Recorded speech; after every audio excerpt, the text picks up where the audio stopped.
예, 여러분 지금 그렇게 몇 끼째 밥을 안 먹으신 거예요.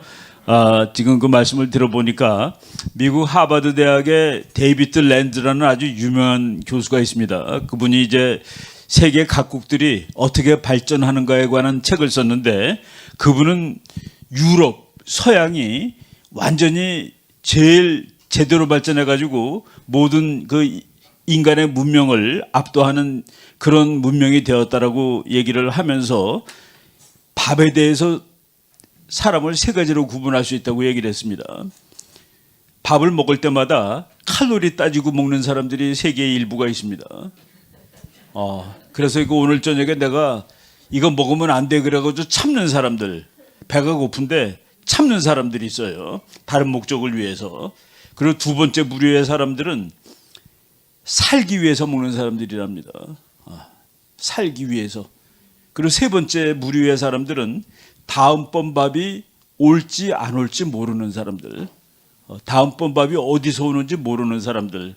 그런데 지금 대한민국하고 북한 사람들, 지금 우리 대한민국 사람들은 칼로리 따지고들 다 밥 먹습니다. 라면 먹을 때 이거 500이 넘네 이거. 하게 그래서 둘이 너나 먹어야 되겠다 그러면서 먹어요. 칼로리 따지는 겁니다. 북한 사람들은 다음번 밥이 어디서 올지를 모릅니다. 다음번 밥이. 그러면은 한국 사람하고 북한 사람들은 너무나도 똑같은 사람들이에요. 세계에서 제일 닮은 그 나라로 쳤을 때 대한민국하고 제일 닮은 나라가 북한입니다. 말도 똑같고 생긴 것도 똑같고. 그런데 왜 한쪽은 칼로리를 따져야 되고 한쪽은 다음번 밥이 어디서 오는지를 몰라야 됩니까? 택한 제도의 차이입니다. 택한 제도. 택한 제도가 이렇게 다르기 때문에 이제 한쪽은, 그러면은 옛날에 북한이 못 살았냐? 아닙니다. 원래는 북한이 더 잘 살았습니다. 해방되는 해에 보니까 1945년에 우리나라 총 전기 생산량의 8%가 남한에서 나옵니다. 그리고 92%가 북한에서 나옵니다. 그러니까 열 몇 배 더 전기가 많은 거예요. 제가 최근에 자료를 뒤적거리다 깜짝 놀란 거가, 북한의 인구가 이제 2,500만쯤 되는데 집에 전기가 들어오는 사람이 600만 명이랍니다. 아예 집에 전기가 없는 거예요. 여기 우리 나이 좀 드신 분은 아주 꼬마 때 전기 없던 시절, 전기 없지는 않았습니다. 저희 어머니가 그러더라고요. 너가 태어났을 때 그 무렵에 전기가 들어올 때 난 거 보니까 저녁 한 6, 7시쯤 태어난 것 같다고. 그때는 이제 전기가 하루 종일은 안 오고 낮에는 전기 안 왔습니다. 밤에만 켜주는데, 그러니까 우리 국민들은 그래도 전기 없이 산 사람은 지금 이제 별로 없어요. 근데 북한은 지금 현재 26%가 전력 보급률이고 전기 생산량 보니까 한국이 한 350배 되더라고요. 여러분, 북한하고 남한하고 경작지 면적이 어디가 더 넓은지 아십니까? 북한이 더 넓어요. 정말? 네, 북한이 더 넓습니다. 영어로 agricultural land, 그러니까 농사를 지을 수 있는 땅, 경작지가 북한이 더 넓습니다. 그리고 이제 이 관계지라는 것은 이제 물이 이제 지나가는 거예요. 물이 지나가는 땅은 그것도 북한이 더 넓습니다. 그러니까 북한이 이제 공산주의 국가니까 사람들 다 동원해갖고 수로 파가지고. 근데 왜 우리나라 사람이 말이죠. 우리나라 농토에서 완전히 대풍이 들면은 3개월 먹고 삽니다. 무슨 얘기냐? 대한민국에서 생산된 쌀과 고기 가지고서 우리 국민 필요한 양의 24%를 낼 수 있다는 그런 얘기입니다. 그러니까 24%면은 4분의 1도 안 되죠. 그러니까 작년에 생산된 거, 그거 우리가 먹으면 3월 말에 끝납니다. 4월 1일부터는 굶어야 돼요. 근데 우리는 전화 만들고 자동차 만들고 그거 팔아가지고 쌀 사오고 고기 사오고 그러는 겁니다. 북한은 그게 없으니까, 그러니까 굶는 거죠. 그러니까 우리나라는 원천적으로 열려있는 나라여야 됩니다. 왜? 아무리 열심히 노력해도 먹을 것도 다 못 생산하는 나라가 어떻게 문을 닫고 사니? 공산주의는 문 닫고 살죠. 사회주의가 우리는 저 제국주의 놈들하고 안 놀아. 우리끼리 우리 힘으로 사는 거야. 그 북한이 폐쇄 경제입니다. 자급자족 경제. 다 굶어 죽는 거죠.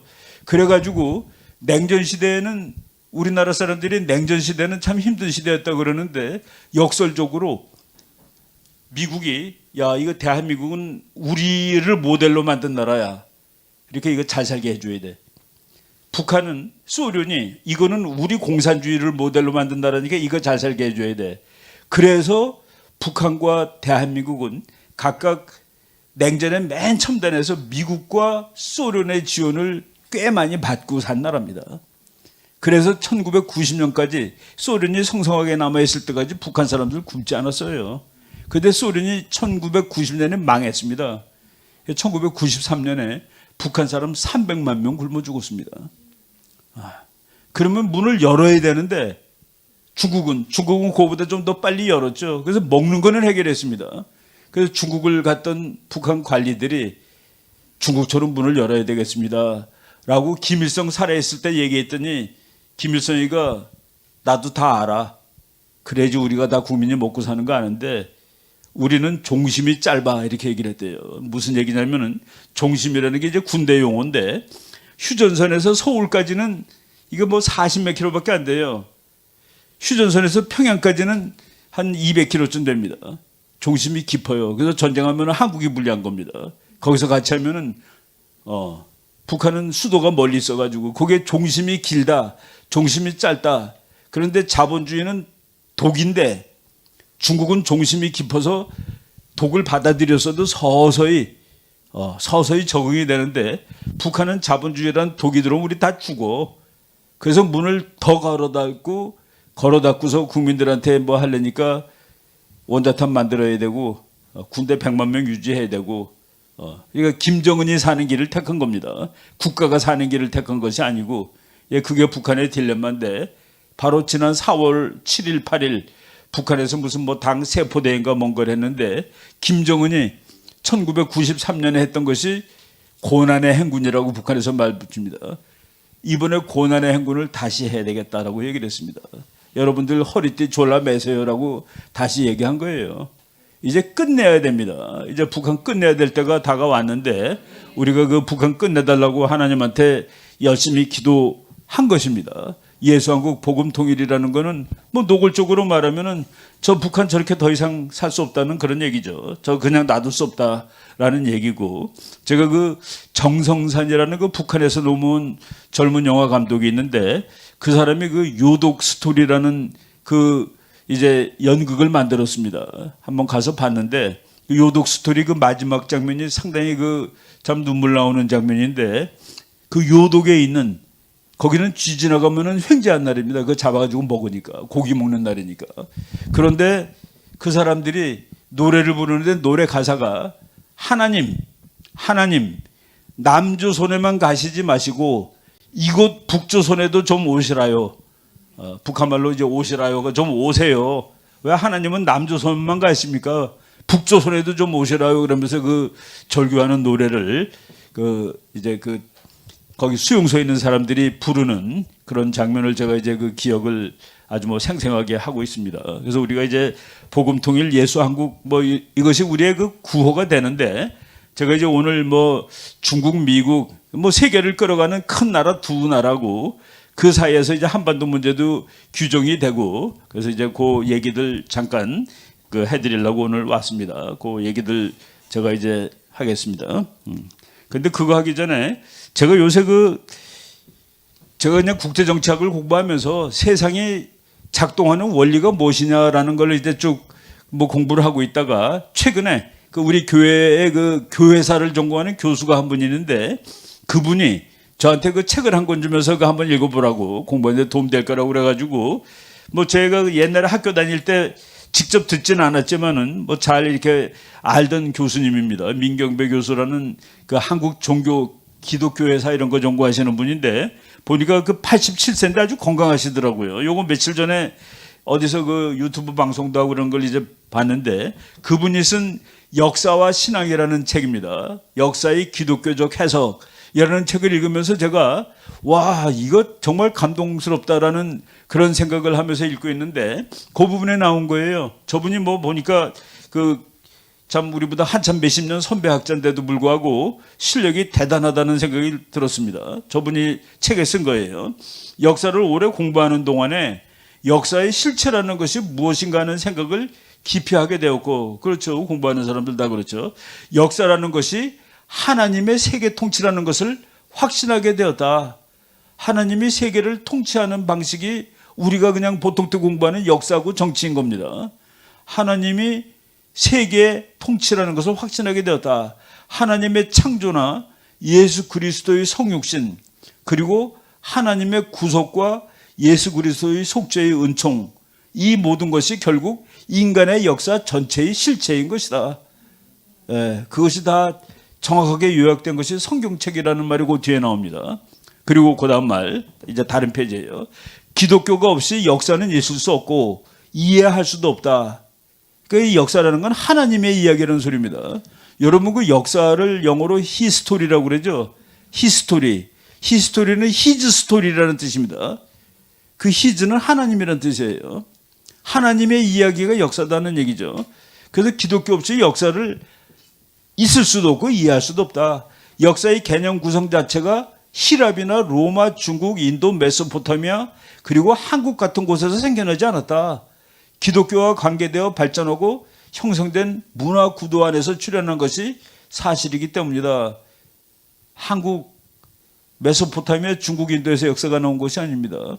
하나님이 나오신 곳에서 역사가 나온 것이죠.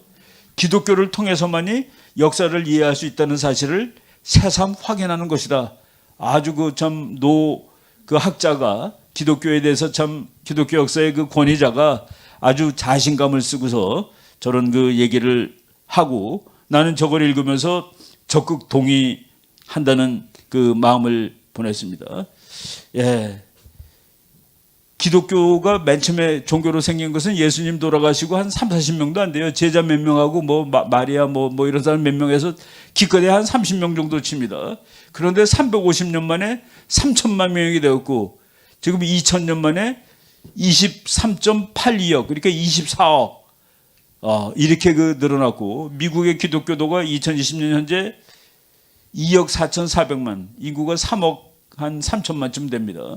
그러니까 75%가 기독교인데 이렇게 그 세계를 이제 점령했고 그러니까 이것이 바로 기독교의 역사가 세계의 역사가 된다라는 그런 얘기죠. 제가 요번 금년 초에 와서 말씀드린 건데 북한도 보세요. 북한 지금 몇 년입니까? 북한에 쓰는 달력에 몇 년이라고 써 있어요?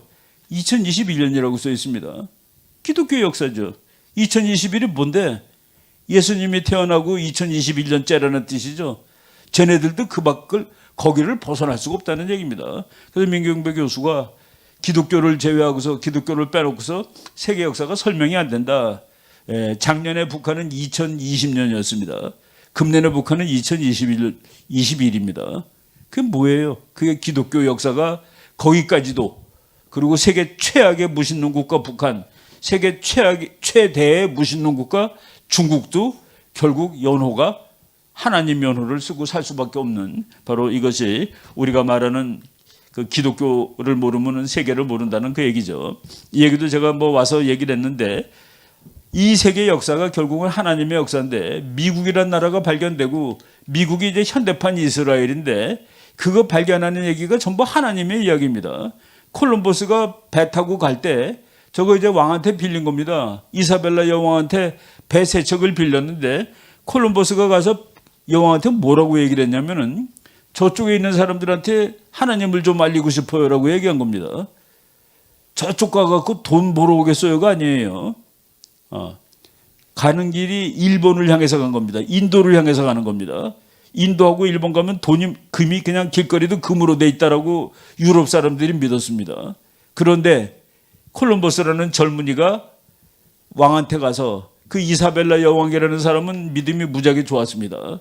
바로 1492년에 700년 동안 자기네를 지배했던 이슬람을 쫓아낸 첫 해입니다. 그 애가. 그래서 하나님한테 대단히 감사하고 있었는데 젊은 뱃사람이 와가지고 저쪽 사람들한테 하나님을 전파하겠다고 그러니까 기분 좋아가지고 배세척을 내준 겁니다. 그 배세척이 전부 다 십자가 그리고 가죠.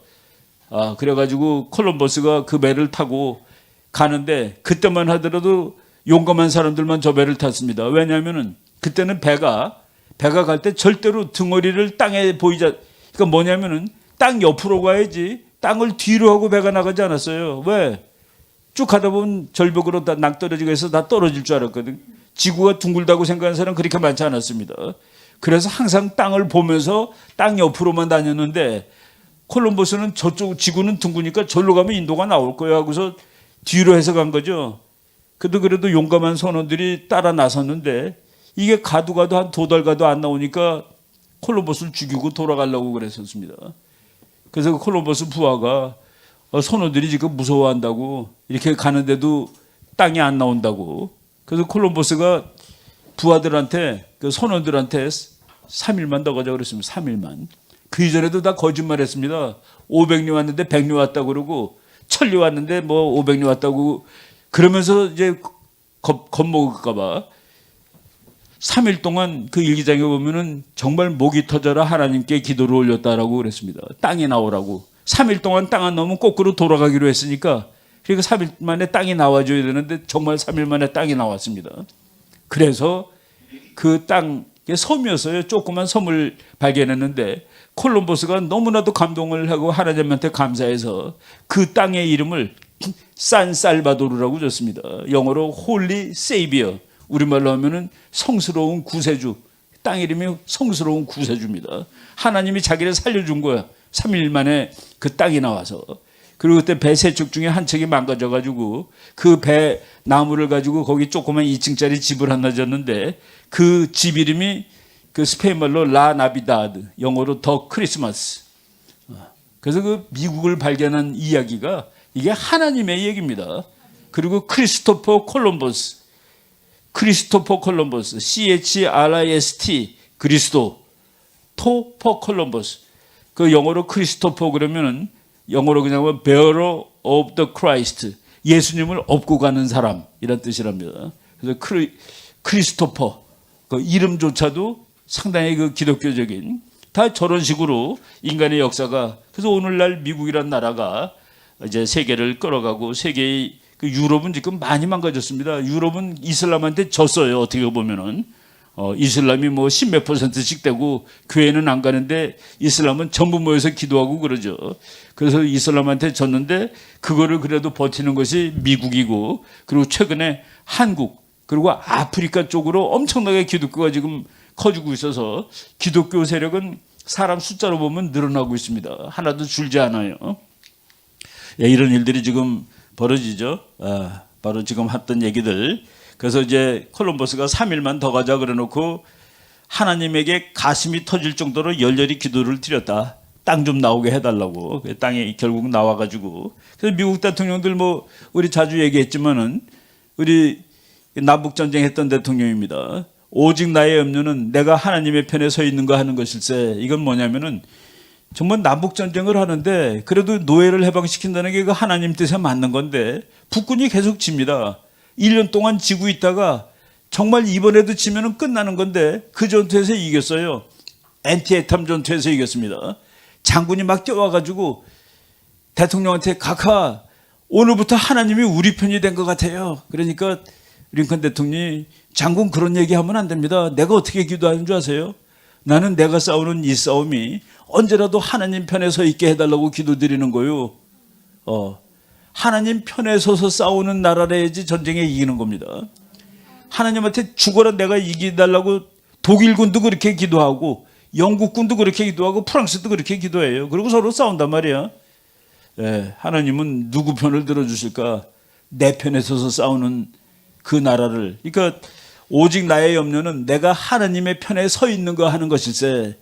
야, 내가 이 전쟁 하는데 내가 하나님하고 거스르는 거야. 하나님 편이야. 이게 나는 문제다라고 얘기하는 것이죠. 우리가 하나님을 향해 서 있기만 하면 언제나 하나님은 우리 편이 되어 주신다네. 하나님께서는 성경의 다윗을 통해 내게 그 사실을 깨우쳐 주셨네라고 자기 그 장군한테 얘기를 했던 그 장면입니다. 지금 제가 그 이제 성경을 쭉 이제 읽다 보니까 1월 1일부터 12월 31일까지 한 번에 읽지 못하고 날짜가 틀려가지고 작년 5월 20일부터 읽기 시작해가지고 금년 3월 18일 날 끝나고 이제 다시 또 읽고 있습니다. 요번에는 아예 영어로 읽어보자 해갖고 통째로 그 영어 성경을 읽고 있는데 지금 여호수아를 읽는데 야, 여호수아는 정말 끝내주는 장군입니다. 제가 이제 전쟁을 공부하는데 이렇게 전쟁 전략론에 도사가 다 있냐? 뭐 전쟁에 완전 도사죠. 근데 그게 뭡니까? 그 도사가 하나님이 다 해주니까 도사지. 너 겁먹지 말라. 다음 네 겁먹지 말라라고 이제 다 하나님이 해줘가지고. 근데 그 서양 전쟁이 잔인하게 돼 있습니다. 서양 전쟁은 보통 다 쓸어버리고 하나도 남겨두지 않습니다. 그 여호수아 보니까 하나님이 다 쓸어버려. 한 놈도 남기지 말고 다 쓸어버려. 그리고 거기서 뺏은 건 네가 가져. 이게 서양의 전쟁이 바로 여기서 유래하는 거구나. 서양 전쟁 이렇게 공부하다 보면은 그런 것들이 많아요. 이게 바로 다 이 성경에 나온 그 전쟁 방법을, 그리고 서양 전쟁사 중에서 제일 유명한 학자가 클라우제비츠라는 장군이기도 하고 학자이기도 한데, 클라우제비츠의 전쟁에 나오는 그 이론이 여호수아에 다 똑같이 나와 있습니다. 그러니까 여호수아를 베낀 거죠, 그게. 사실은 바로 제가 그 여호수아를 읽으면서 이것만 잘 읽어도 전략론을 몇 권을 책을 쓸 수 있겠다라는 생각이 듭니다. 예. 고레스를 지칭하는 미국 대통령도 있어요. 트루만 대통령이 내가 고레스 아니요. 고레스는 페르시아 사람이지만은 하나님이 들어 쓰신 그런 하나님의 종이 돼가지고, 저 사람이 이스라엘이라는 나라가 독립할 때 이스라엘을 옆에 있는 나라들이 다 너 독립선언만 해봐라. 다 밀고 들어가서 다 죽여버릴 거야. 했는데 바로 그 순간에 이스라엘, 미국이 인정하는 나라야. 그 한마디로 아랍 국가가 이스라엘을 못 건드리게 되는 거죠. 그리고 한국 전쟁 때도 저 사람이 와서 한참 싸우는데 이 전쟁이 하도 오래 지속되니까 영국이 그랬습니다. 야, 그 한국 중요하지도 않은 데 가서 미국이 저렇게 쩔쩔매고 있으면 어떡하냐. 그러다가 소련 놈들이 독일을 건드리면 어떡할 거야. 이제 그 전쟁 좀 제발 그만하고 좀 나오셔. 그때 트루만 대통령이 영국 사람한테 그랬답니다. 우린 그렇게 신이 없는 나라가 아닙니다. 한국 사람들이 저렇게 고생하고 있는데 이 전쟁 관두고 나올 수는 도저히 없는 겁니다. 그래가지고 끝까지 그 한국을 도와주고 그런 사람인데, 저 사람이 도와준 것이 아니라 도와준 배경은 이 빌리그람 목사가 전쟁 나는 날 트루만 대통령한테 한국에 기독교도들 많이 있는데 가서 막지 않으면 그 사람들 다 죽습니다. 그 사람들 죽게 놔두면 절대로 안 됩니다라고 전보를 친 거예요. 바로 이제 그것도 다 하나님의 섭리 때문에, 이걸 보면은 민경배 교수가 기독교를 모르고 세계 역사를 알 수가 없다. 그리고 인간의 역사는 그 하나님이 다 하는 거죠. 그러니까 우리는 그 계획표하고 시간표를 잘 몰라요. 우리가 원하는 거랑 다를 수가 있습니다. 제가 이제 우리 집에 조그만 아주 이쁘게 생긴 뭘 한 날 조그만 이제 그러니까 공예품, 미국 어디 경치 좋은 데 갔다가 산 공예품인데, 하나님이 우리가 기도를 하면은 세 가지로 응답을 해준답니다. 하나는 그래, 네가 원하는 거 줄게. 두 번째는 조금 기다려봐. 그거는. 그 세 번째는 야, 그건 안 돼. 근데 너한테 더 좋은 게 다른 거가 있어. 그렇게 그 세 가지 답을 준다고 이렇게 아주 이쁘게 쓴 그거를 갖다 걸어놨는데, 지금 우리가 작년에 트럼프가 대통령 당선되게 해달라고 막 몇 달 동안 이제 기도를 했는데, 그 하나님이 그 셋 중에 하나예요. 근데 이제 첫 번째, 그래, 니네들이 원하는 거 해줄게는 아닌데, 지금 미국 사회에 흘러가는 것을 보면은, 미국 사람들이 이제 깨닫는 겁니다. 미국이란 나라가 말이죠, 석유가 얼마나 많이 나는 줄 아세요? 500년 쓸 석유가 있는 나라입니다. 그래서 미국 사람들 전부 다 트럭 타고 다녀요. 트럭을 그렇게 좋아합니다. 뭐 이따만한 산더미 같은 거 한국에도 있어요. 그 몇 대 있는데, 그냥 의사들 다 그런 거 타고 다니고, 미국에서 제일 많이 팔리는 차가 포드 F150이라는 트럭인데, 그 트럭이 한 70만 대, 80만 대 팔립니다. 그게 제일 많이 팔리는 차고, 그리고 승용차 중에 제일 많이 팔리는 게 우리나라 소나타 같이 생긴 거가 일제가 있는데, 캠리라는 도요타 차가 있는데 그게 40만 대 팔립니다. 그러니까 미국 사람들이 얼마나 트럭 좋아하는지 알죠? 왜? 기름이 넘쳐 흐르니까. 근데 그런 나라가 이게, 그래서 미국 기름값은 보통 우리나라의 3분의 1쯤 됩니다. 우리 이제 주유소 가갖고 가득 채우면 한 10만 원, 뭐 요새는 좀 내려가가지고 그 미국은 그냥 한 3만 원이면 웬만한 차 가득 채워요. 기름으로. 그런데 LA의 기름값이 서울보다 더 비쌉니다. 최근에. 이게 말이 돼? 이게 미국 사람들이 이게 뭐야? 어떻게 석유가 넘쳐나는 나라가 이런 일을 다 당해? 이게 정치죠. 정치입니다. 그래서 이게 많은 사람들이 이거 깨닫고 있는 거예요. 그 지금 바이든은 그 미국 목사님들은 바이든을 아예 그 사탄이라고 얘기하는 사람도 심지어는 있더라고요. 이번에 부활절에도 예수 얘기를 안 하는 거예요. 부활절에 바로 지금 뭔가 좀 이상한데 국민들이 이제 아는 거죠. 그래서 그거 다 이게 그 우리가 모르는 하나님의 계획이 있다라고 저는 보고 있습니다. 미국 대통령들 하나님을 정말로 무서워하고 그러는데 작년 얘기죠. 미국 그 독립기념일 날 저쪽 그 저 산 나중에 미국 여행 가는 분 저기 한번 가보세요. 가면 정말 그 느낌이 정말 장엄합니다. 영어로 awesome. 이렇게 산을 이게 산에다가 이렇게 그 조각을 해놓을 수가 있구나 하는 저기 그 조지 워싱턴 대통령 코 하나가 사람보다 훨씬 큰 거예요. 아주 엄청난 그 조각품인데 거기에 트럼프 대통령이 서가지고 우리는 꼿꼿하게 자랑스럽게 서 있는 나라입니다. 우리는 오직 전능하신 하나님께만 무릎을 꿇습니다. 이게 참 그 저분은 이제 확실히 그 하나님의 하나님이 그 기름을 부어준 사람 같아요. 옛날에 젊었을 때는 좀 그렇지 않게 살았는데 아주 그 미국 대통령 중에서 연설문에 하나님 얘기를 제일 많이 쓴 사람으로, 그러니까 그 단어를 다 쉬어보니까 하나님이란 말을 가장 많이 쓴 대통령이 1등이 트럼프로 나왔습니다. 미국 역대 45대 대통령 전부 중에서. 뭐 미국 사람들은 뭐 전부 기도가일이죠. 이게 지금 다시 저거로 이제 다시 돌아가야 되는데 미국인들 중에 69%는 자기 가족의 이론이 무신론자와 결혼하는 것을 받아들일 수 없다고 대답했다. 예를 들어 딸이 남자친구들과 있는데 하나님 안 믿으면 결혼 반대입니다. 흑인 여러분 괜찮대요. 흑인이나 뭐 흑인, 그러니까 아들이 흑인 여자 데리고 왔거나 또는 딸이 흑인 남자 데리고 온 건 괜찮은데 그 데리고 온 녀석이 또는 데리고 온 여자가 무신론자일 경우에 미국 국민 69%는 결혼을 허락하지 않는다 할 정도로 저렇게 이제 그 신앙이 좋은 나라죠. 그 그림도 저런 그림이 많습니다. 아까 그 앞에 제가 잠깐 요거 사무엘 헌팅턴 아주 유명한 미국 교수인데 저 사람이 그 우리는 누구인가, 미국 사람은 누구인가라는 책을 썼는데 거기에 미국 시민의 종교적 특성 해가지고 미국의 체제가 종교적 기반에 의존한다. 그리고 미국이란 나라는 하나님을 부정하는 것은 미국 사회와 정부의 근간이 되는 기본 원칙에 도전하는 것이다. 사무엘 P. 헌팅턴 아주 유명한 정치학 교수입니다. 아이젠하워 대통령이 이제 6.25 나고 우리랑 동맹을 맺어준 대통령입니다. 우리의 정부는 깊은 종교적 신앙에 바탕하지 않는 한 의미가 없다. 종교에 바탕하지 않는 한 정부가 의미가 없다. 저런 얘기를 미국이 최근까지 하던 나라입니다. 그런데 이거 대통령 요번에 바뀌고서 잠시 동안 그게 없는데 미국 사람들이 벌써 이제 허전함과 갈구를 느끼고 있는 이런 시절이죠.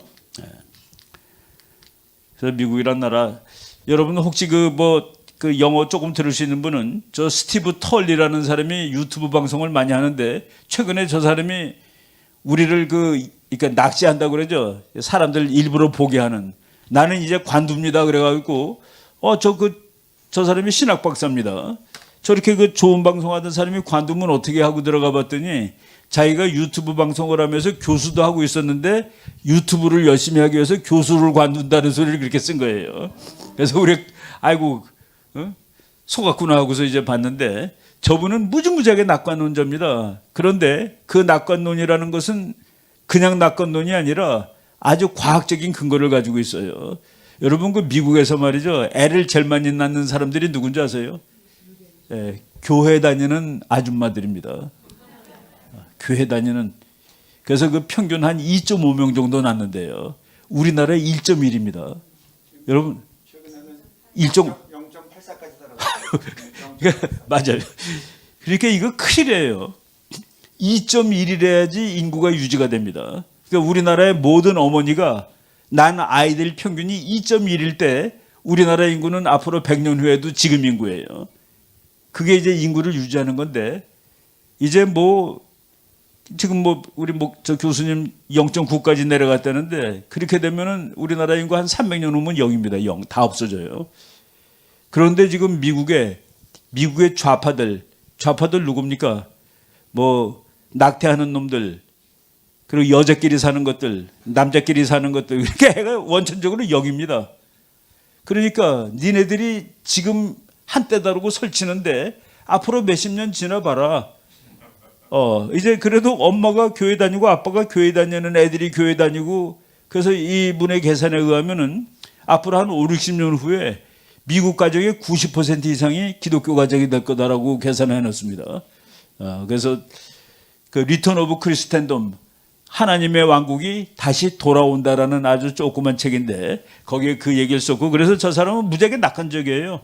지난번에도 뭐 열심히 트럼프가 대통령이 돼야 된다라고 엄청나게 방송했는 사람인데 지금도 뭐 그렇게 뭐 막 되게 비판합니다. 오늘 본 거 보니까 여기 트럼프 이제 옷에 티셔츠에 트럼프 얼굴이 찍혀 있는 티셔츠를 입고 나왔고 그 밑에는 좋은 시간은 아직 닥쳐오지 않았다. 라는 더 좋은 시간은 아직 도래하지 않았다라는 걸 이렇게 영어로 쓴 그 옷을 입고 오늘 방송을 하는 걸 봤습니다. 그래서 우리가 기독교인은 다 낙관적입니다. 그렇죠?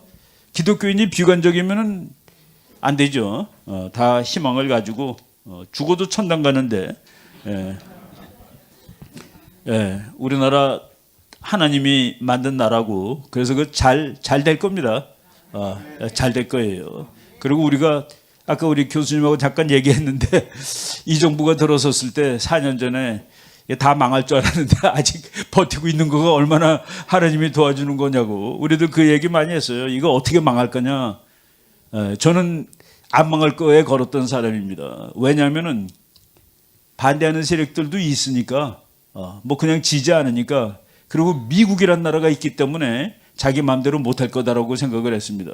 북한한테 가져다 줄 수 없습니다. 마음대로. 이게 다 국제 문제죠. 국제 문제입니다. 우리 민족끼리 되면 벌써 다 김정은이가 통일했겠죠. 우리 민족끼리 아닙니다. 한반도가 통일되려면은 일본도 가만히 있지 않아요. 자기한테 불리하게 통일될 경우에 미국이 이게 불리하게 통일되는 걸 이 5천만 정말 이 괜찮은 나라가 미국이 몇십 년 동안 이렇게 서포트해가지고 세계적으로 10등 된 나라가 그냥 허접하게 공산주의 국가 되도록 놔두지 않습니다. 이런 것들을 다 고려했을 때 그래도 버틸 수 있을 거다라고 얘기를 했는데 하여간 지금 현재 우리가 이 대한민국이 완전히 망가지지 않은 상태고 우리가 이제 북한한테 능히 이겨야 되는 그런 것이죠. 북한이 더 잘 살던 얘기 다 했습니다. 그리고 이승만 대통령 이제 저분을 다시 끌어내야 됩니다. 그리고 저분의 그 사상을 다시 공부를 해야 돼요. 저분은 원래 목사가 되려고 그랬는데 대한민국 전체를 끌어가는 목사가 되자 해가지고 이제 대통령도 되고 기독교 입국론이라는 이 나라를 기독교 국가로 만들겠다라고 아예 노골적으로 이 계획에 쓰는 겁니다. 그리고 우리나라 제가 여기서 여러 번 얘기했습니다만은 우리나라 첫 번째 공문서 대한민국의 첫 번째 일기장의 첫 번째 대한민국이라는 국가의 일기장 첫날 거 그게 이윤영 목사라는 분의 기도문입니다. 그러니까 국회의원 선거가 끝나고 그래서 이제 국회의원들 모였어요. 50선거 끝난 다음에 모여가지고 이승만 그때 대통령 되기 전이죠. 이승만 박사가 나이가 제일 연로해서 이제 사회를 맡았는데 이렇게 우리가 국회를 뽑고 나라를 건설하게 된 것이 하나님한테 얼마나 감사한 일이냐.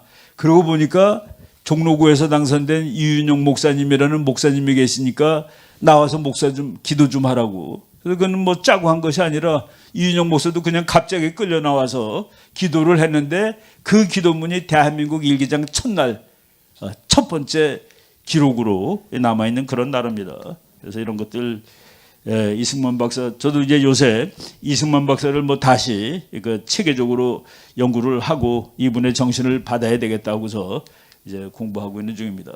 한국이 죽을 뻔한 날 그때 이제 미국이 살려줬는데 아까 얘기 잠깐 했습니다만은 빌리그람 목사가 살려준 거예요. 빌리그람 목사가 대통령한테 전보 쳤는데 전보가 그냥 너무 감동입니다. 그냥 영어로 읽으면 아주 쉬운 말이에요. Millions of Christians praying God give you wisdom in this crisis. 미국이 2차 대전 끝난 지 5년 만에 전쟁을 또 하게 생긴 겁니다. 이번에 소련하고 하게 생긴 거예요. 그 북한에 그냥 탱크 다 소련제 가지고 밀고 내려오니까. 그래서 이렇게 나라가 위기에 있는 동안에 미국의 그 기독교인 수백만은 하나님께 기도드립니다. Strongly urge showdown with communism now. 앞에 기도드리는데 하나님께서 대통령께 지혜를 주라고 기도드리고 있습니다. 강력하게 주장하는 바오니 지금 공산주의자들한테 맞짱을 뜨십시오. 그 뒤가 이제 참 놀라운 얘기죠. More Christians in Southern Korea per capita than any part of the world. 이 세계 어느 곳보다 인구 비례로 더 많은 수의 기독교도들이 남한에서 살고 있습니다. We cannot let them down. 공산주의가 되면 기독교들부터 제일 먼저 죽이죠. 우리는 그 사람들이 쓰러지도록 방치하면 안 됩니다. 라는 참 그 짧은 이 전부문을 보고서 트루만 대통령은 미국 대통령 중에서 기독교가 센 순서로 좀 약한 편입니다. 레이건 대통령 세고 그리고 부시 대통령 셉니다. 그리고 트럼프가 세졌고 근데 트루만 대통령은 그 당시에 그렇게 열렬한 기독교가 아니었어요. 저걸 보고서 아 내가 이 전쟁 가서 막아야 되는 결정은 올바른 결정이다라는 확신을 하게 되는 겁니다. 제일 명망 있는 목사님이 그거 해야 됩니다라고 그랬는데 지가 막아야 되겠다는 생각으로 딱 맞아떨어진 것이죠. 예, 이런 것들이 다 우리나라가 이제 살고 지금 뭐 어렵습니다만은 그래도 희망을 가지고서 우리가 이제 통일 예수한국 복음 통일 이런 얘기를 지금 할 수 있는 겁니다. 예, 우리는 이제 미국하고 잘 지내야 돼요. 독일 통일한 다음에 독일의 그 수상이 이렇게 얘기했습니다. 미국과의 우애와 파트너십은 독일 대외 정책의 근간입니다. 저 독일이 약한 나라입니까? 세계에서도 제일 강한 나라인데 저렇게 얘기를 해요. 아마 우리나라 대통령이 저렇게 얘기하면 친미주의자고 굴종주의자라고 욕먹을 거야. 그런데 저 사람은 아예 우리는 통일이라는 선물이 주어졌을 때 그 하나님의 선물이죠. 미국의 결정적인 힘과 의미를 깨달았습니다. 미국이 통일시킨 겁니다. 그때 말이죠. 영국의 대처 수상이 미국 대통령한테 아버지 부시죠. 그 독일 통일시키면 안 됩니다.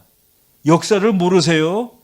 독일이라는 나라는 통일만 되면은 너무나도 힘이 세가지고 옆에 있는 나라들을 무섭게 만들어요. 안 돼요. 통일시키면 안 됩니다. 직접 그렇게 얘기를 했습니다. 근데 미국은 그래도 통일을 시켜야 되는데 이제 냉전도 끝났고 그래서 그 대처 영국 그 사람이 레이건 대통령하고도 아주 친한 사람인데 대처가 고바초프를 만나가지고 전 미국 사람들 큰일 났어요. 독일을 통일시킨대요. 이거 막아주세요. 구사력이라도 써서 막아야 됩니다. 라고 고바초프한테 얘기했는데 고바초프가 우리가 힘이 어디 있습니까? 라고 얘기한 거가 나중에 공개가 됐습니다. 예, 그 정도로 독일 통일은 독일이 통일될 때마다 말썽을 부렸거든요. 그런데 미국의 결정적인 힘과 미국이 통일시켜준 겁니다. 그리고 미국은 그 대신에 독일이 통일됐는데도 주독미군이 주둔하는 거예요. 4만 5천 명이.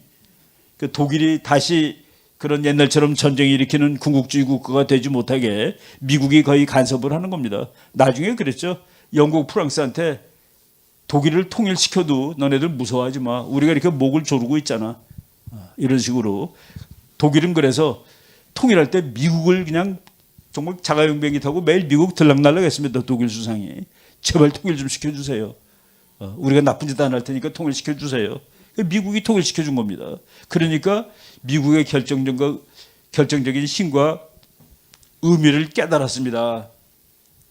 이게 우리한테도 똑같아요. 저거 이제 독일에 계시는 그 박성주 교수라는 분인데 누가 나에게 독일 통일이 이뤄낸 요인이 무엇이냐고 묻는다면 세 가지를 요약하겠다. 미국이 지원, 미국이 도와줘서 소독의 경제력 그리고 소독의 단결력 요 세 가지 때문에 통일했는데 우리도 똑같다는 거예요. 우리가 단결해야 되고 우리가 돈이 있어야 되고 그리고 미국이 도와주면 통일할 수 있다는 얘기입니다. 근데 제일 중요한 거가 이 중에서도 가장 중요한 것은 미국의 지원이었다. 이는 우리나라 상황에도 그대로 적용된다. 우리가 진실로 통일을 원한다면 이 세 가지 요인을 갖춰야 된다. 특히 미국의 도움 없으면 한반도 통일은 절대 불가능하다. 저 괜찮은 교수님이 정치학에는 원래 절대라는 말을 안 써요. 정치가 어떻게 뭐 예측이 됩니까? 인간들이 하는 일인데 과학도 틀리는데 그런데 저분은 저기다 절대라는 말을 쓴 겁니다. 절대로 미국이 도와주지 않으면 우린 통일한대. 근데 미국의 사사건건 맞짱 뜨고 그러니까 통일이 안 되는 것이죠. 미국하고 같이 가면은 이미 통일을 했을지도 모르는 거죠. 94년에 통일했을지도 모릅니다. 북한 사람 300만 명 굶어 죽지 않아도 될 거를 지금까지 이러고 있는 겁니다.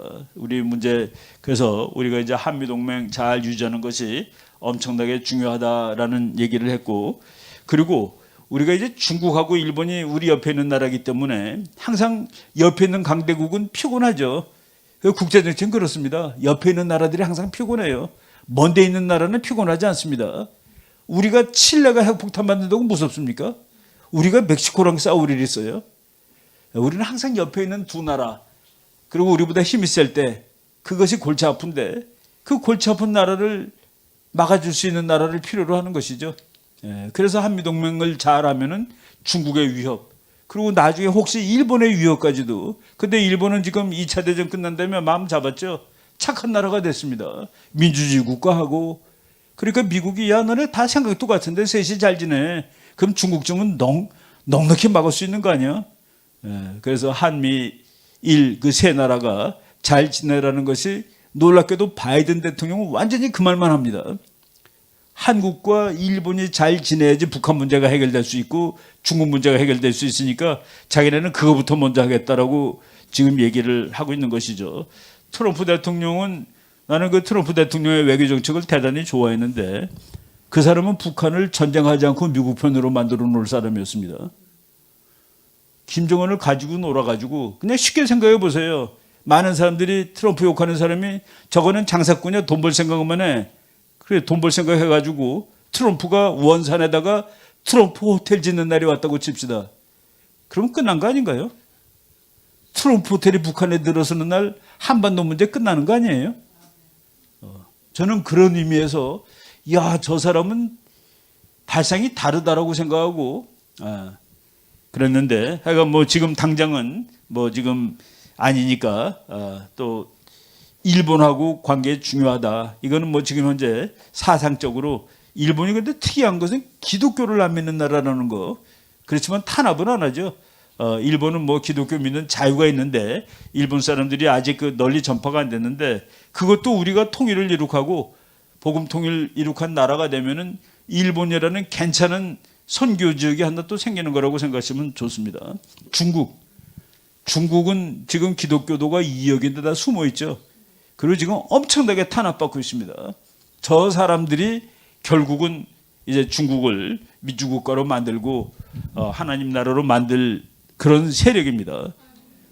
그런데 중국이 저렇게 꼴통 같은 나라인데 중국이 인간의 역사에 하나 기여한 바가 하나 있습니다.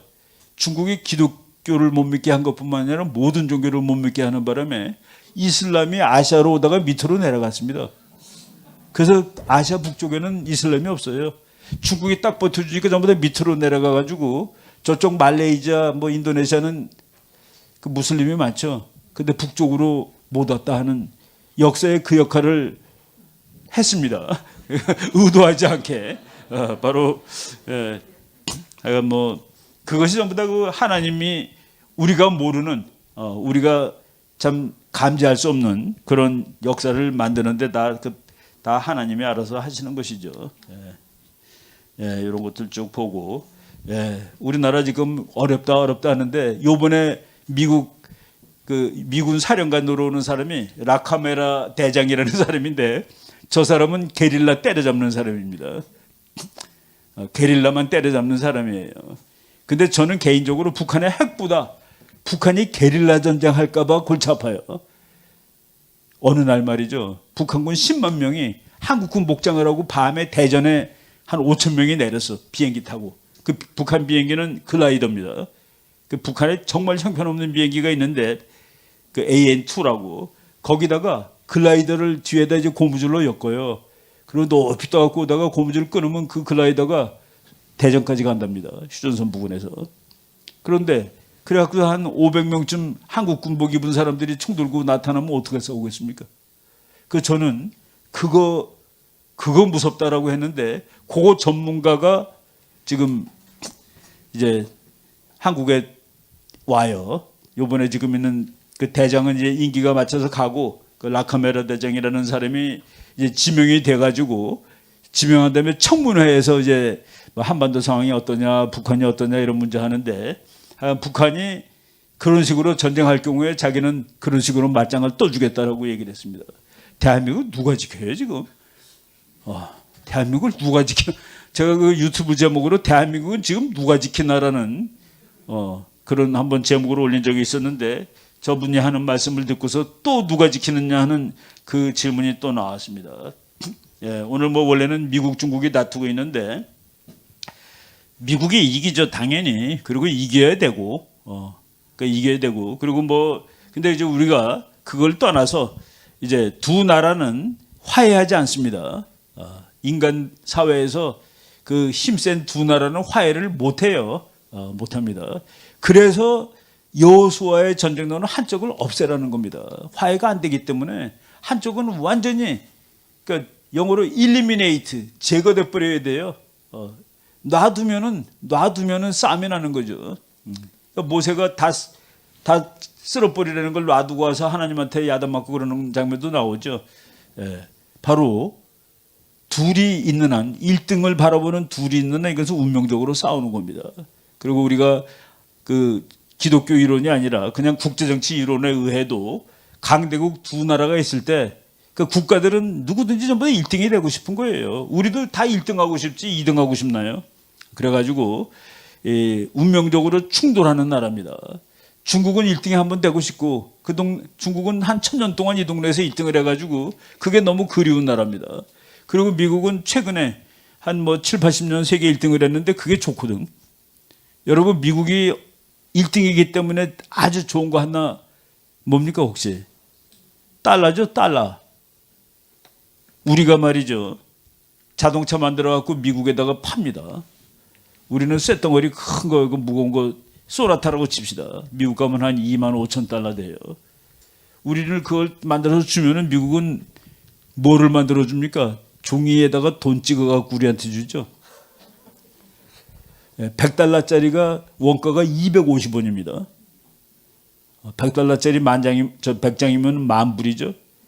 그러니까 소나타 한 대 치면 대개 200장 주니까 원가 5만 원어치를 원가 5만 원짜리 종이를 우리한테 주면은 우리는 그걸 여기다 쌓아놓고 이게 금이에요. 요거랑 같은 우리나라 돈을 만들어 갖고 놀아가지고 밥도 사 먹고 뭐 그러는 겁니다. 요거가 있어서 우리나라 돈이 의미가 생기는 거예요. 이게 금도 아닌데. 그래서 그게 1등인 나라의 그러니까 이거는 뭐 보통 특권이 아니죠. 물론 미국은 참아요. 마음 놓고 막 찍어도 되는데 그럼 세계가 개판되니까 알아서 참는 겁니다. 근데 급할 땐 찍어요. 급할 땐 찍습니다. 바로 이런 식으로 지금 그러니까 그 1등을 중국은 안 하고 싶나, 그죠? 예, 중국도 1등을 하고 싶고 둘이 이제 다투게 돼 있는데 제가 이런 것들은 다 자세할 필요 없습니다. 미중 패권 경쟁과 한국의 전략 둘이 싸우면 우리는 누구 편을 해야 될까?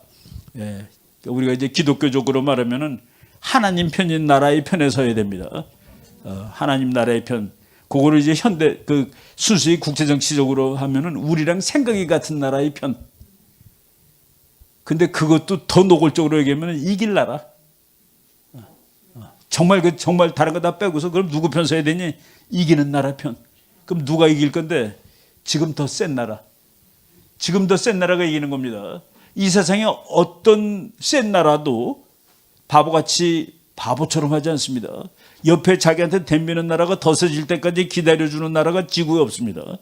그래서 국제정치의 역사를 보면은 항상 1등이 대드는 놈하고 싸운 것이 그게 1차 대전, 2차 대전, 나폴레옹 전쟁, 무슨 전쟁 해가지고 세계에서 제일 큰 전쟁들은 전부 1등이 도전자의 도전에 맞서 싸운 겁니다.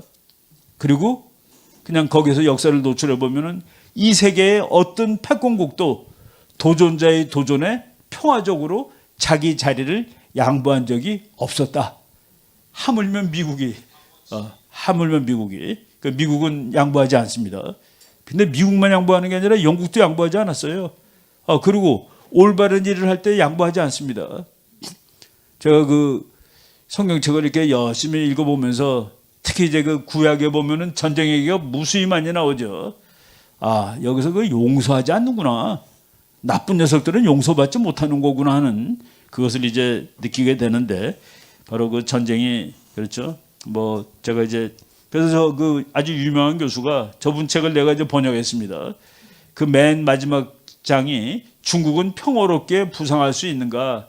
국제정치에 그런 건 없습니다. 저분이 그런 게 어디 있어? 중국이 우리는 평화롭게 부상할게, 우리는 평화롭게 1등이 될게. 미국은 너 부상하지 마. 그냥 2등으로 있어. 내가 만든 세계에서 적응하며 살아. 네가 지금까지 부자가 된 것은 내가 만들어놓은 미국이 만들어놓은 자유주의 자본주의에 적응해서 중국이 거기까지 부자가 된 겁니다. 그런데 그걸 왜 세상을 바꾸려고 그래? 네가 끌어가는 그런 세상. 근데 중국이 말이죠. 미국과 같은 나라가 돼가지고 세계 1등 되면 그러면 괜찮습니다. 중국이 미국과 같은 나라가 돼갖고서 내가 세계 1등 할래. 그러면은 중국이 1등 됐을 때 우리나라가 어떤 처지가 될까? 미국과 캐나다 관계가 될 수 있습니다. 캐나다가 미국하고 힘이 상대가 됩니까? 근데 미국 하나도 안 무섭잖아요. 그러니까 중국이 미국과 같은 나라가 돼가지고 세계를 끌어가는 나라가 되면은 그럼 뭐 그냥 괜찮아요. 근데 그 나라는 그렇게 하지 않죠. 시진핑이가 그렇게 하나요? 근데 그렇게 하지 못하는 이유가 있습니다. 미국과 같은 자유민주주의가 되고 인권의 나라가 되고 기독교의 나라가 되면은 위구르 독립시켜야 되죠. 티베트 독립시켜야 되죠. 대만 독립시켜야 되죠. 그걸 못하는 거예요. 그리고 국민들이 잘 살면은 자유를 원하죠.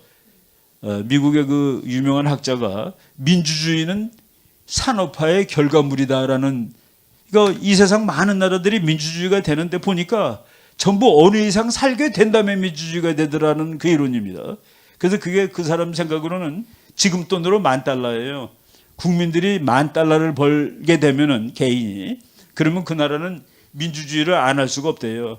우리나라가 6.29 선언이라는 게 한국이 민주화되는 첫 번째 과정인데 그때 국민소득이 $10,000입니다. 그때 민주화가 된 거예요. 중국이 지금 $10,000 됐습니다.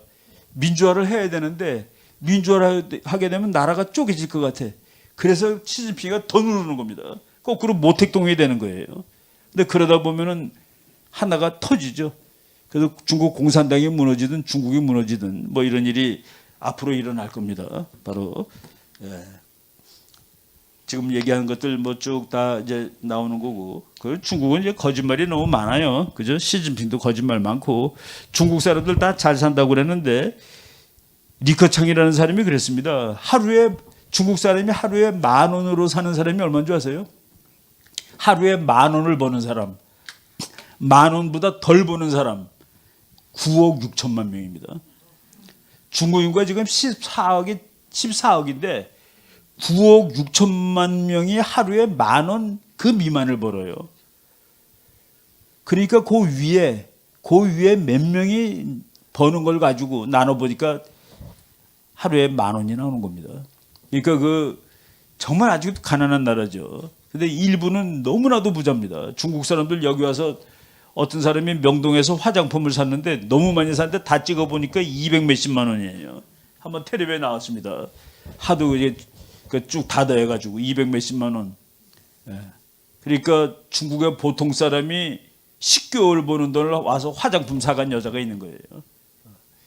장사꾼도 아닌데.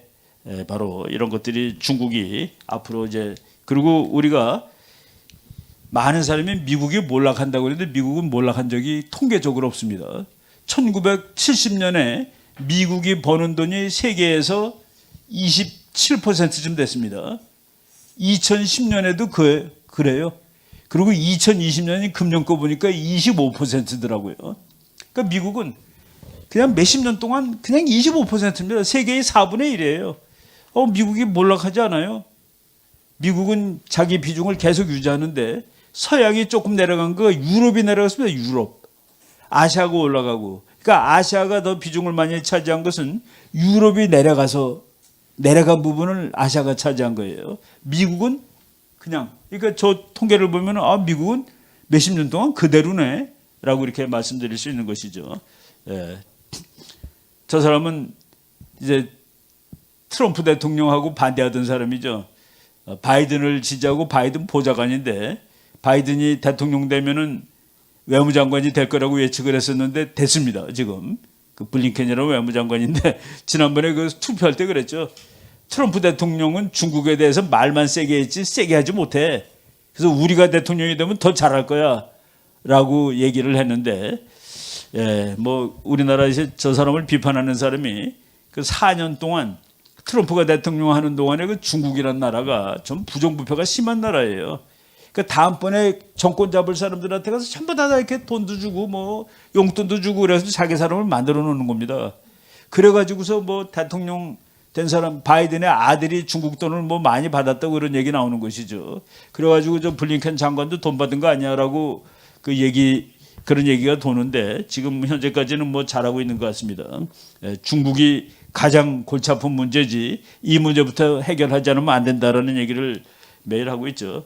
바이든도 2013년에 미국의 그 펜실베니아 대학이라고 아주 좋은 대학이 있는데 거기 졸업식에 가서 얘기하다가 중국은 숨쉴 자유도 없는 나라입니다라고 얘기를 해가지고 저기 앉아 있었던 중국 학생들이 막 난리치고 그런 적이 있었습니다. 숨쉴 자유도 없어요. 그러면서 저 사람 얘기다 보면은 중국에는 미국에 없는 것이 우리는 중국에 없는 것이 많이 있죠. 미국에는. 그러면서 이제 대표적으로 우리는 자유가 있습니다. 그런데 중국에는 숨쉴 자유도 없는 나라입니다. 라고 해가지고 중국 학생들이 뭐 저기 많이 유학을 왔는데 걔네들이 막 화가 나가지고 그래서 조문장은 저 사람 인터넷에서 지웠습니다. 그 문장만. 숨쉴 자유도 없다는 것은 뺐어요. 연설문에서. 그래서 바이든 연설문 하면 나오는데 그거는 지금 지워져 있습니다. 예. 힐러리가 대통령이 됐어도 아마 미국은 아시아에 그대로 와 있었을 거예요. 예. 저 사람이 2011년에 논문 하나 기고했는데 21세기 정치는 아시아에서 결정될 것이다. 아프가니스탄이나 이라크가 아니다. 미국은 그런 결정이 이루어질 아시아 한복판에 가 있을 것이다. 그래서 트럼프 대통령이 아시아에 막 신경을 쓰고 그랬는데 트럼프 대통령보다 5년 전에 앞으로는 아시아가 제일 중요해. 우리는 거기 가 있을 거야. 라는 얘기를 힐러리도 했고 지금 뭐 바이든도 비슷하게 하고 있고 거기서 이제 한국은 미국이 생각하기에 정말로 쓸만한 나라입니다. 야, 이 나라 잘 활용하면은 중국도 못 믿어요. 일본도 못 믿습니다. 미국이. 왜? 중국은 지금 6.25 때 미국하고 싸운 나라죠. 일본은 2차 대전 때 싸운 나라죠. 미국 편에서 미국과 함께 했던 나라가 대한민국입니다. 그래서 남한이 통일을 하면은 이 나라는 미국과 함께 싸웠던 나라고 그래서 진짜 친구가 될 수 있는 거예요. 그리고 힘이 적절하기 때문에 미국이 무서워할 필요가 없습니다.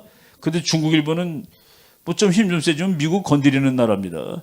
그래서 미국이 한국을 상당히 괜찮은 그런 그 외교 파트너로 보죠. 그러면 우리가 미국과 통일을 이룩한 후에도 미국과 잘 지내면은 중국, 일본을 언제든지 우리가 이제 그러니까 아주 투박하게 말하면 그들을 겁내지 않고 당당하게 살 수 있다. 그리고 통일이 되면은 그냥 계산해 보면은 우리나라가 세계 5등이 그냥 나옵니다. 오늘 통일하면 말이죠. 우리나라 군사력이 프랑스랑 같습니다. 오늘 통일하면은 인구가 독일하고 같습니다. 경제력은 오늘 통일해봤자 그거예요. 왜냐하면 북한이 하도 별 볼 일이 없어서 우리나라가 경제가 세계 11등인데 북한 거를 합쳐도 11등입니다. 그러니까 북한이 합쳐져 봤자 경제적으로 올라가는데 아무런 그 의미가 없어요. 그런데 북한하고 한국이 통일하는 것은 남한 더하기 북한이 아니라 남한 곱하기 북한의 효과를 낼 수가 있습니다. 저건 맨 땅이기 때문에, 북한 맨 땅이기 때문에 그냥 들어가서 그냥 뭉개고 아스팔트 깔고 공장 짓고 전기 해놓으면은 저게 우리가 다 중국 가서 돈 벌었죠, 공장들. 그거 다 북한으로 옮기면 됩니다. 말도 더 잘 들어요, 더 잘 통하고. 그리고 같은 나라 사람이고. 그래서 통일하고서 어떤 그 경제학자들이 얘기한 거가 있습니다. 북한은 통일되자마자 연평균 17%쯤 경제 성장이 된대요. 맨바탕이니까. 그리고 북한이 17% 되는 동안 남한도 9%쯤 할 거다라고 계산한 사람이 있습니다. 그래서 제가 우리나라 GDP에다가 매년 9%씩 계산하고 북한 거에다 17%씩 계산해갖고 더하다 보니까 9년째에 영국보다 앞섭니다. 영국이 세계 5등이거든요. 그러니까 통일하는 순간 독일의 인구, 프랑스의 군사력, 그리고 9년째에 영국의 경제력. 그럼 독일, 프랑스, 영국하고 맞먹는 나라가 되는 겁니다. 그게 세계 5등이에요. 그래서 우리나라는 통일하고 10년 이내에 세계 5등 될 수 있다라고 주장을 하는 것이죠. 그리고 미국은 그때도 분명히 1등일 겁니다. 그러니까 그 나라랑 힘을 합치면은 5등이지만은 2, 3등 힘을 낼 수 있는 것이죠. 바로 이런 날이 이제 곧 오리라고 생각하고 우리가 이제 노력을 하는 겁니다. 그런 나라가 이제 다 되는 것이죠.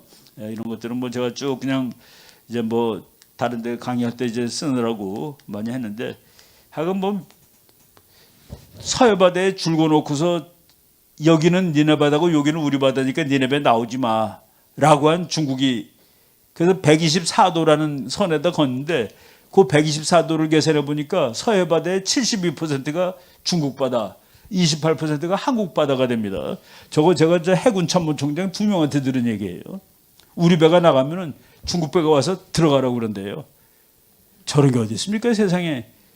어디까지가 맘 놓고 다닐 수 있는 데인 줄 아세요? 국제법에 의하면은 땅에서 22km, 그러니까 해리로 12해리, 거기 22km까지는 그 나라 물로 쳐줍니다. 바다라도 그 나라 땅으로 쳐줘요. 거기는 막 들어가면 안 돼요. 그러니까 중국은, 그러니까 우리는 중국 땅에서 22km 안까지는 맘 놓고 다닐 수 있는 겁니다. 그거는 공해예요, 공해. 그리고 공해 속이 영해입니다. 그러니까 중국은 우리한테 와서 인천 앞바다 22km까지 그냥 오면 돼요. 공해니까. 근데 그 속에 들어올 때는 우리 허락받아야 되고. 근데 저거를 이렇게 반뚝 잘라, 반이 뭐예요? 자기가 3분의 2, 우리는 3분의 1 가지고서 3분의 1도 안 되죠. 예, 저런 요구를 중국이 하고 있습니다. 우리 사드 갖다 놓는데 사드가 뭐 자기 중국을 공격한다고 전혀 그렇지 않습니다. 그러니까 사드 때문에 이제 미사일 눈이 있어야지 미사일을 쏘니까 그 레이더 장치를 했는데 그 레이더가 만주를 보는데 중국이 뭐라고 그러냐면은 야, 우리가 미국을 쏠 때 니네가 다 보잖아. 예, 중국에서 미국 가는 미사일은 만주로 날아가지 않습니다. 북극으로 날아갑니다. 예, 거기 가까운 데로 가야지 멀리 갑니까, 미사일이? 예, 북극으로 쏘면 미국에 금방 도착하죠. 그러니까 만주하고 전혀 관계없는 거예요. 제가 이제 그 미국 지도를 강의할 때 많이 들고 다니는데 가끔 가다가 그 동해바다를 Sea of Japan이라고 쓴 걸 못 지우고 가면은 꼭 뭐라고 그래요, 듣는 사람들이. 교수님 왜 저기 그 Sea of Japan이라고 쓴 거 안 지우고 왔냐고. 그래서 요새는 그냥 아예 적어 들고 다닙니다. 중국 지도인데 동해바다에 뭐라고 써 있어요? 일본해라고 써 있죠. 중국 공식 지도입니다.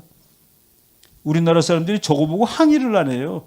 그 내가 오히려 거꾸로 영어로 Sea of Japan 그러면 막 화내는 사람들이 일본해라고 써 있는 건 왜 가만히 있습니까? 그 중국 가서 저거 바꿔달라고 그러시라고. 동해라고. 근데 동해가 어디 있어요? 대만하고 한반도 사이에 그게 중국은 동해입니다. 중국의 동해는 태평양이에요.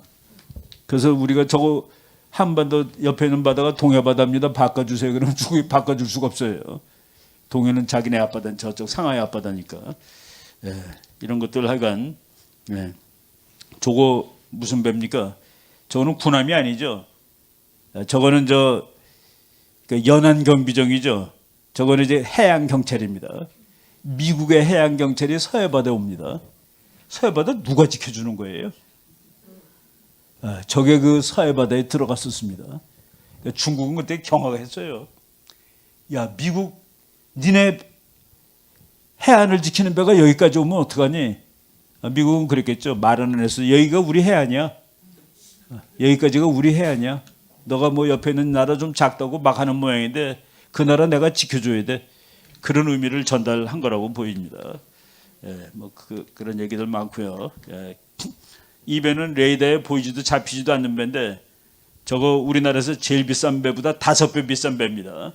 우리나라 거 제일 비싼 배가 이제 1조 원인데 저놈은 5조짜리 배인데 너무 비싸서 미국도 지금 2대밖에 없습니다. 지금 현재 한 대 앞으로 더 만든다는데 저 배는 서해 바다 아무 데나 막 다녀도 북한이 또는 중국이 저 배가 왔다는 걸 모릅니다. 저 배가 이제 우리나라에서 제일 큰 세종대왕함보다 한 1.5배쯤 되는 배인데 그런데 레이더에는 낚싯배로 나와요. 뭐 이게 배인지 아닌지 알 수가 없는데 저 무지막지하게 큰 배가 한국에도 저게 이제 파란색으로 된 데가 마음 놓고 다닐 수 있는 지역입니다. 저 배는 저 하늘색으로 된 것을 마음대로 다닐 수 있다. 왜? 옆에 있는 나라들이 왔는지 모르는 배니까. 뭐 눈으로 보이지만 레이더로 안 보인다는 그런 것이죠. 서해바다에 드문드문 미국 배들 들어가는 그런 소식들을 우리가 다 알고 있습니다. 그래서 이제 결론을 대충 내린다면은 뭐 우리 잘못된 견해도 많아요. 우리나라 어떤 소설가가 앞으로 이제 중국이 지완이 된다라고 얘기한 사람이 있습니다. 미국이 지금 중국하고 미국을 G2라고 그러는데 이제 곧 중국이 지완이 됩니다 그랬는데 그거 다 틀리는 말이에요. 어떤 소설가가 얘기했죠.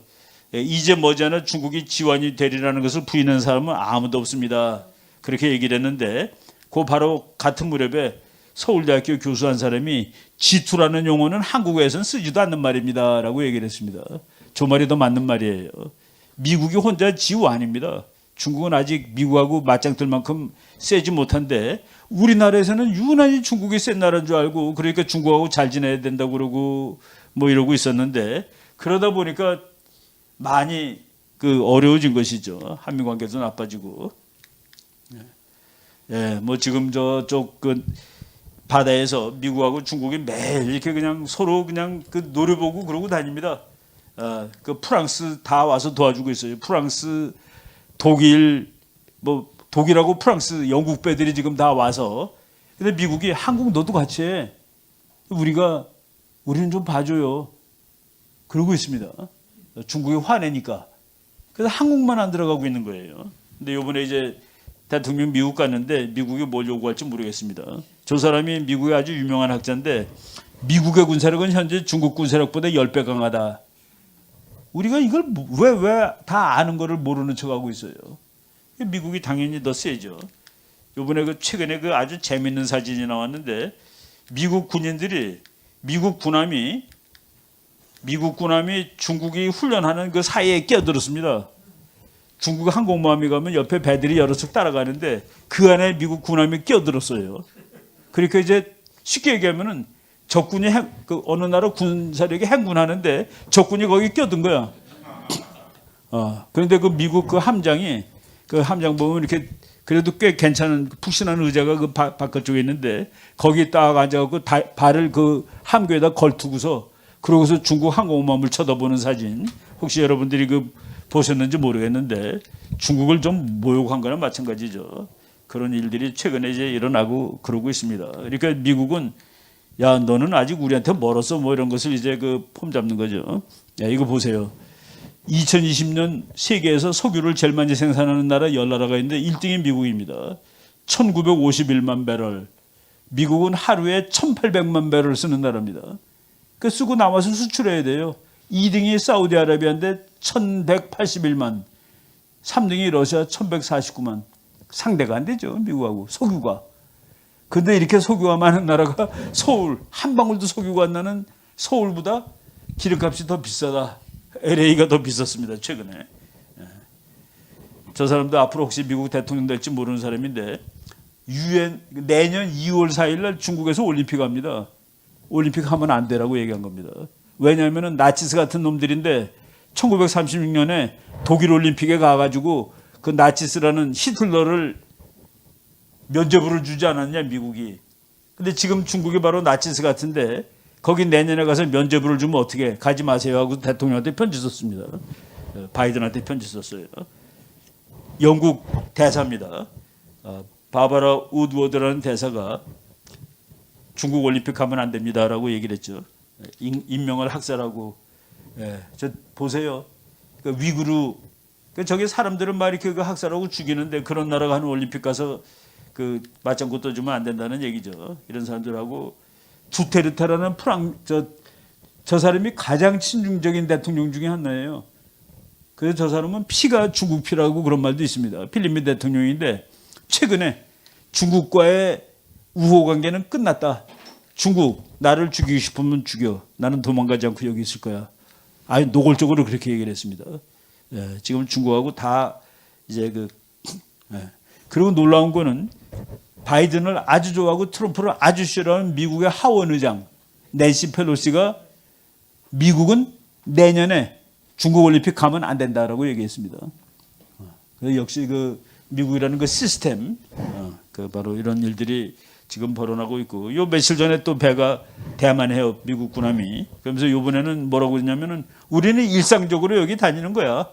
그 미국은 국제법이 허락하는 어느 곳에서도 훈련하고 다닐 수 있지라고 이렇게 얘기를 했습니다.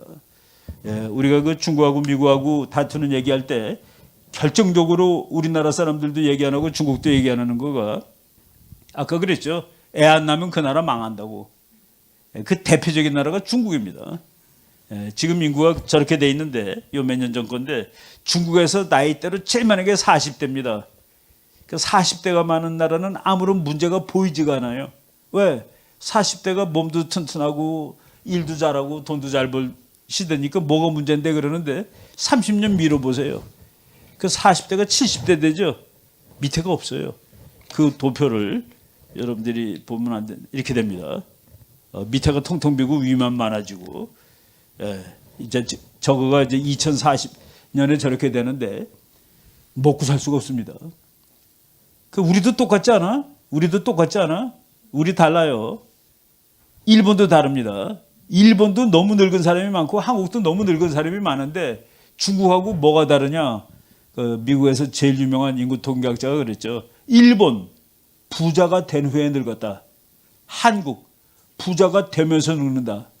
중국 가난한 채로 늙는다. 가난한 채로 늙고 있다. 그래서 저거를 아는 그 누구도 중국이 미국을 앞선다는 얘기 절대로 하지 않습니다. 그래서 인구 통계학자가 중국을 연구한 다음에 자기는 이렇게 인구 통계 내용이 나쁠 줄 몰랐다. 이거는 뭐 불가능이다. 인구 통계는 운명입니다. 운명. 이런 얘기가 나왔고, 그리고 저게 뭐예요? 교회다 때려부시는 나라가, 교회를 때려부시는 나라가 있습니다. 십자가에다 불 지르고 크레인으로 교회 폭파시키는 나라가 있습니다. 이게 지금 중국이 당면한 문제예요. 이 벌 받습니다. 지금 네 나라가 뭉쳤죠. 미국, 일본, 호주, 인도가 뭉쳐가지고 중국에 대항하는데 미국이 야 너도 들어와. 이제 대통령 미국 가서 내일 모레 회의하는데 들어와 여기. 너 우리 편이잖아. 어떻게 할지 모르겠어요. 들어가야죠 당연히. 우리나라에서 제일 중국의 전문가인 그 저분은 이제 그 아주 믿음이 좋으신 분이기 때문에 하나님이 대사 뭐 이런 책도 쓰고 그랬습니다. 아주 유명한 대사님이시죠. 저 사람이 진부한 얘기 같은데 우리에게 제일 중요한 나라는 미국이다. 그 중국 대사를 오래 했으니까 6년인가 7년 했죠. 그 기자가 물어본 거예요. 그랬더니 중국 대사를 그렇게 하신 분이 미국이 제일 중요하죠. 무슨 소리야. 지구상 어떤 나라도 미국을 대신할 수 없어. 앞으로 상당 기간 변경이 없을 거다라고 이렇게 단언을 했습니다. 우리가 누구 편이냐는 그 제목. 저분은 이제 뭐 고려대학교 교수하시던 분인데 정말 책 제일 많이 쓴 한국 정치학 교수입니다. 중국은 남북 통일을 위해서도 동맹국 미국의 대체 국가가 될 수 없다. 남북 통일하려면 미국만이 남북 통일을 해줄 수 있는 나라다 이런 뜻이죠. 그 밑에 빨간 것도 읽어보면 한국의 미래는 나 홀로 야망에 들뜬 중국이 아니라 유럽 및 일본과 동맹을 맺어 삼을 이루는 미국과의 동맹이라는 토대 위에서, 이게 무슨 얘기냐면은 국제정치학자들은 5나라가 있는 걸 제일 좋다고 그럽니다. 한 나라가 너무 세도 그래요. 2나라 있을 때도 시끄러워. 강대국 5나라가 있는 것이 좋은데 그때 3의 편에 들어가라는 얘기입니다. 2의 편에 들어가지 말고. 그래서 여기 3이라는 걸 쓴 거예요. 동맹을 맺어 3을 이루는 미국의 편에 들어가야 된다라는 그 얘기를 했는데, 이제 우리 뭐 세계 역사를 공부한 사람은 그 5대 강국 중에서 3의 편에 있는 나라들이 항상 더 유리하다라는 그 얘기인데 그렇게 하고 있습니다. 그래서 우리가 뭐 답이 다 나온 것이죠. 그리고 우리는 뭐 기독교적인 나라, 그 우리랑 생각이 같은 나라, 경제 제도가 같은 나라, 민주주의 하는 나라, 그리고 더 힘센 나라. 그래서 우리가 이제 미국하고 잘 지내면 통일될 수 있고, 이제 뭐 그리고 평양이 원래 예루살렘 아닙니까? 원래 예루살렘은, 한국의 예루살렘은 평양으로 치죠. 그런 식으로 그 제가 언젠가 한번 그 무슨 평양 노회라는 이름을 가진 그 그룹에 가서 강의를 했습니다. 그 장로님들, 목사님들 계시는데 물어보니까 그분들은 통일되면은 전부 북한으로 지금 있는 교회들 다 팔고서 처리하고 그리고 북한으로 가실 분들이더라고요. 그러니까 우리가 그런 날이 이제 곧 올 겁니다. 열심히 기도하고 하나님 말씀 잘 들으면은 그런 날을 당겨주시겠죠. 오늘 제 말씀은 여기까지 하고, 여러분들 정말로 이제 고생도 많이 하시고 다 그게 다 보람 있는 일이라고 생각하시고 저녁 맛있는 거 드시기 바라겠습니다. 여기까지 강의하겠습니다. 네, 고맙습니다.